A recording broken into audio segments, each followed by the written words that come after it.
Are they really going to let me drive this massive RV without a special license? It's a question a lot of new RVers ask, and the answer might surprise you. I'm Jason Epperson, and this is RV Miles. Welcome back, everybody. Today, we're diving into one of the most confusing topics in the RV world, but you might not know it. Driver's license requirements. Do you need a special license to drive an RV? What about a CDL?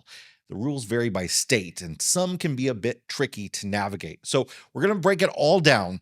And this whole conversation really started because we're moving. We're in the middle of moving from Illinois to Iowa. We're moving about 5 miles. It's not very far, but it's across the state border. I went onto the Iowa Department of Transportation's website to see if there were any special requirements for people driving an RV. The website states that a standard license is good for vehicles up to 26,000 pounds GVWR, gross vehicle weight rating. That's going to be okay for me since neither my truck or my fifth wheel are over that limit, but lots of motorhomes are. So, what does somebody do if they own a motorhome that is above that weight rating in Iowa? Well, Iowa doesn't exactly say. And if you dive into this, you'll find that's pretty consistent across a lot of states. Back when I started covering the RV industry about 8 or 9 years ago, I saw lots of articles about driver's license requirements for RVers out there. Back in the days when RV blogs were a big deal, and Google has ruined the whole idea of blogs in general, but I digress. A lot of RVers were looking up this information, and I was too. I found most of the websites had some wrong information, or at least people in the comments were disputing the details and suggesting corrections. And I thought maybe I could do it better. So I wrote an article myself on the subject, a chart of all the different RV license requirements state by state. Well, I went back to that article recently, and it was 8 years old or so, and realized, hey, guess what? I got a lot of that stuff wrong too. So lately, I've been diving into each state's requirements in detail. Now that I am way more experienced about actually reading laws and finding the details of the different state statutes, and knowing that this is much more complex than any of us might have thought before, I'm a little bit better at this, but it's taken me forever to do. So I've been trying to get more clarity, and it turns out that the situation is murkier than I thought.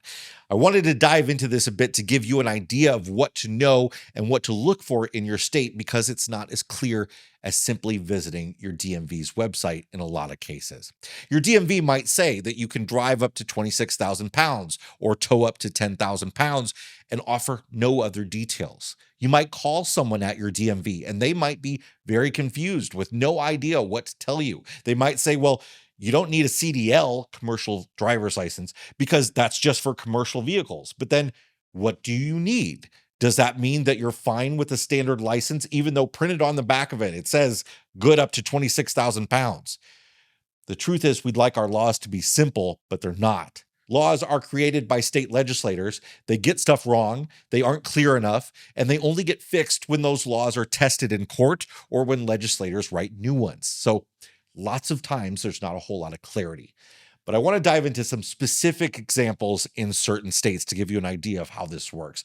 But before we do that, I want to thank today's sponsor, RVmattress.com by Brooklyn Bedding. RVmattress.com offers real mattresses for your RV in all the different sizes that RV manufacturers put platforms and bed coves and stuff. Many of those different odd sizes, you can find mattresses to fit them at Brooklyn Bedding. Your short king, your short queen, your camper king, the different bunk sizes, different thicknesses of mattresses, and they're real mattresses from a real mattress company shipped to you wherever you are. They're vacuum sealed in their factory in Arizona.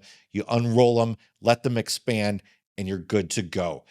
We have Brooklyn Bedding mattresses in our home and in both of our RVs, and we love them so much. They are the best mattresses we've ever owned. Seriously, no joke. Their mattresses are toxin-free, and they have a 120-night sleep trial for your peace of mind. Visit rvmattress.com/RVMiles and use the code RVMiles at checkout, and you get 30% off. It is the best deal they ever offer, not their Black Friday deal, nothing like that. 30% off because you're a viewer of RV Miles. Go to rvmattress.com/RVMiles and use code RVMiles at checkout. All right, let's look at some specific examples of how states handle RV driver's licenses differently.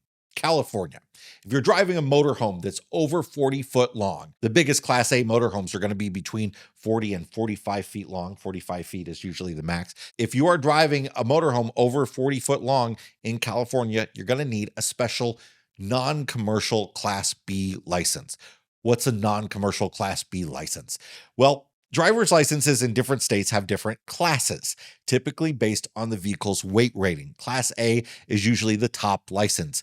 It's stemming from the commercial driver's license standards, which are mandated federally, but states can add restrictions and define which vehicles are considered commercial and which are not. So in California, if you're driving a motorhome over 40 feet, you need this special non-commercial Class B license, which pretty much mirrors the CDL, the commercial Class B driver's license, meaning you probably take the same test. The difference is you don't have to deal with the extra requirements of a CDL, like drug tests and logbooks and specialized insurance. Remember, non-commercial here, though, means what the state says it means. It doesn't necessarily mean not used for commerce. Laws are regulated by the definitions in the statutes. If the state says a commercial vehicle is any vehicle used for commerce, that's what it means. But if a state defines a commercial vehicle as any vehicle over 26,000 pounds GVWR, then that's what it means, regardless of whether you use it for commerce or not. And in case you think it's just liberal states, let's look at Texas. Texas is one of the most talked about states for full-time RVers because a lot of them are domiciled there. If your RV is over 26,000 pounds GVWR in Texas, you need a non-commercial Class B license. And if you're towing a large trailer and your combined weight exceeds 26,000 pounds, you need a non-commercial Class A license. Remember, GVWR refers to the maximum weight the vehicle can carry when it's loaded. And you can usually find that on a sticker on your RV or trailer. GVWR is not the weight it is weighing right now, it's the weight it can weigh loaded. It's not the weight it weighs now. It's not the weight with all your stuff in it. It's the weight that is allowable for it to weigh as regulated by the sticker on your RV, which usually has to do with what axles are on it. New York. In New York, they don't require a completely separate special license, but they do have an R endorsement for recreational vehicles over 26,000 pounds GVWR. It's an extra step added to your existing license. Illinois. In Illinois, if you're towing over 10,000 pounds, you're going to need a non-commercial Class A or B license. Or if you have a motorhome over 26,000 pounds GVWR, that applies as well. So those are states that there's some annoyances there, and there are more states like that. You have to do this, you have to go through this process, but then there are states where it gets a little confusing. Colorado. In Colorado, they technically limit a standard license to vehicles under 26,001 pounds GVWR, and that's stamped on the back of your license. However, there's no clear non-commercial license option for larger RVs.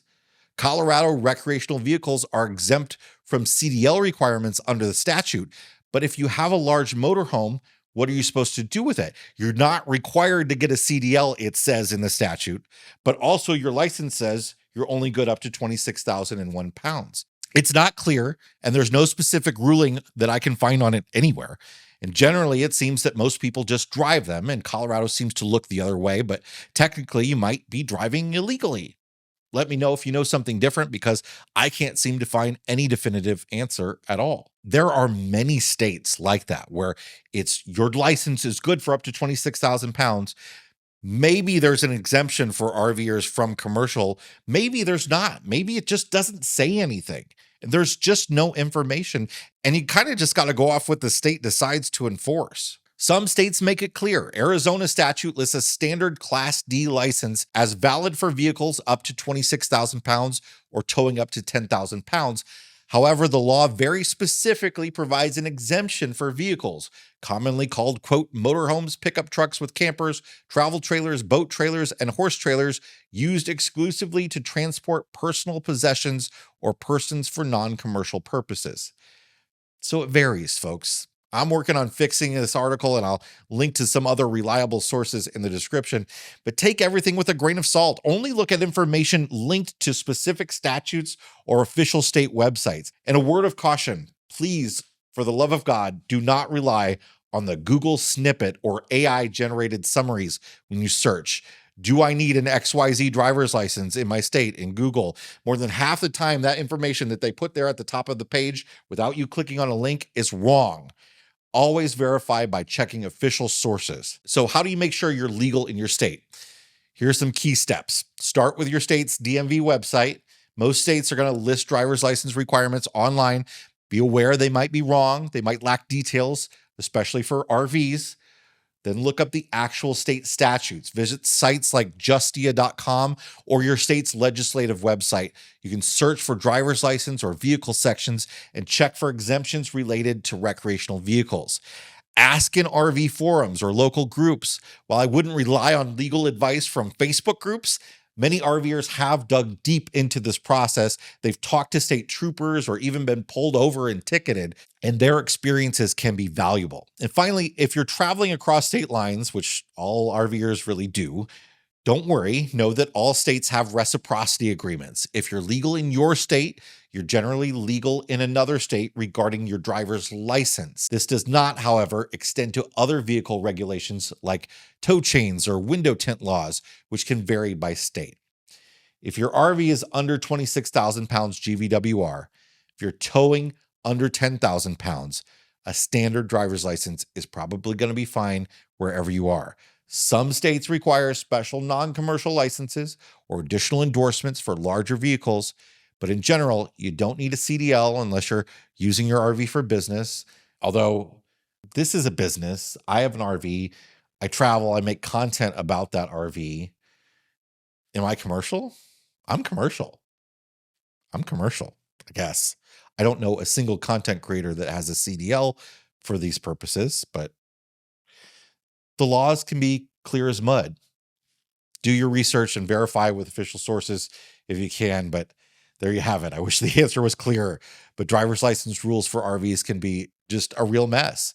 Don't even get me started on weigh stations. No, they don't want you to stop at the weigh stations, but except kind of some places they do, and it's not really clear, and the law actually doesn't say you shouldn't. So let me know in the comments, though, if you've gone through any of this. Does your state have any unusual requirements? Help me finish writing this article and make it clear if you've gone through this and you know some special information about your state. I want to give you a concise resource that gives you all the information that you need, even if it takes me a couple more weeks. If you've been through this process in your state and you found it confusing, I'd love to know your experience below. And if you found this helpful, even though sadly it's not that helpful because the laws aren't helpful, the more informed we are, the better. But be sure to like and subscribe this video for more RV tips. Safe travels, and we'll see you next time on RV Miles. Bye, everybody. Thanks a lot.